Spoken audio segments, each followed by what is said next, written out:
Hello everyone, welcome back to my session on Python. So today I'm going to tell you the concepts of loops in Python.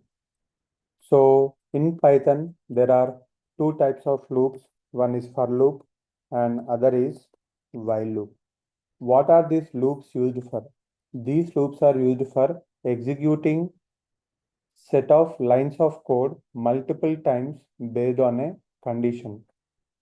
So for you to understand this better, I'm going to come up with a small program which will help you to understand this concept. So the program is write a program to print numbers from 10 to 20 where 10 and 20 are inclusive. So to achieve this program, we have to write, if there are no loops, we have to write the print statement like 11 times, saying print of 10, print of 11, print of 12, print of 13, like this, we have to write 11 times. Instead of that, I'll show you this program with the for loop first, then I'll go to while loop. So for this, I'm just creating a class.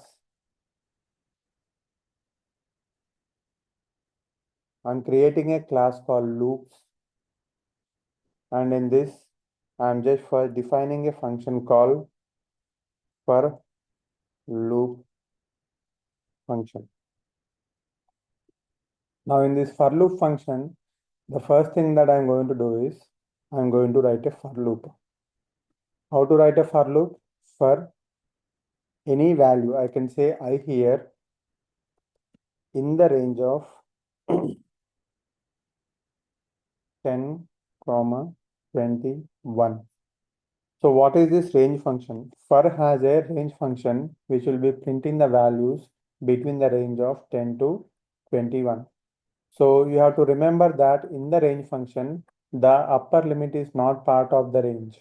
So I need to print 10 to 20, but if I give 20 here, it will be printing only till 19. So that is the reason I gave it from 10 to 21. In this range, what is the next thing that I should do? I should print the value of I. So once I write this code, if I want to execute this code, if I want to run this code, I'm going to create an object for the class object equal to loops, and using the object, I'm going to call the for loop function. Once I do this, I'm going to run the code. If you run the code, you'll be seeing the output 10 to 20. Now, let us make this code complicated by skipping 15 from the output. So for this, skip 15 from output. So for this, what I'm doing, after the for loop, after starting the for loop, I'm writing an if statement. If I is equal to 15, or I can say I is not equal to 15, I want to print the value of I. Now if I run this code, I'm going to get the output without 15. This is a program to print values from 10 to 20, skipping 15 using a for loop. Let us write the same program using a while loop. So for that, I'm just defining a function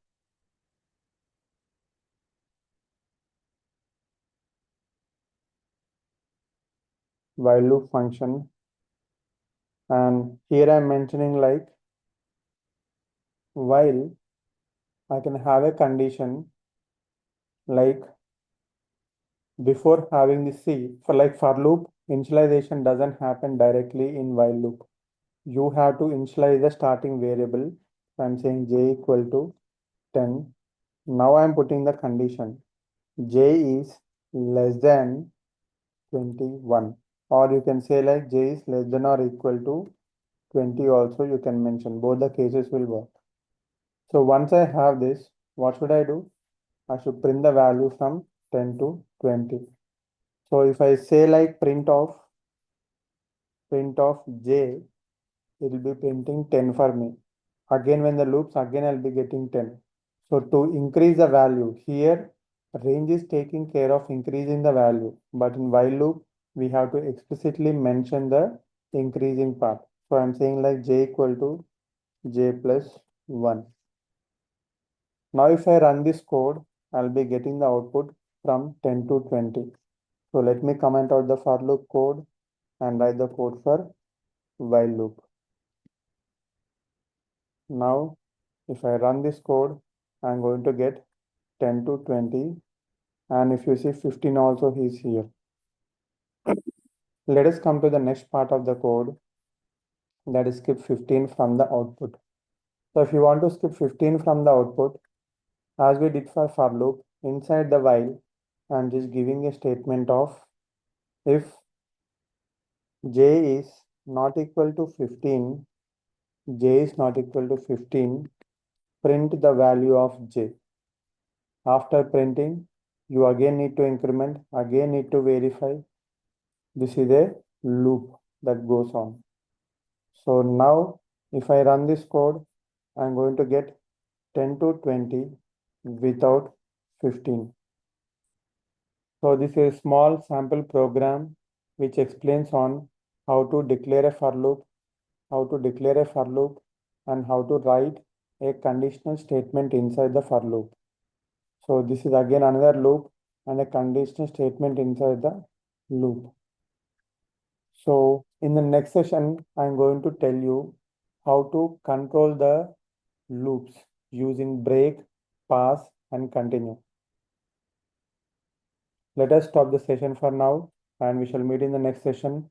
Please do like, share, and subscribe to my channel. Thank you.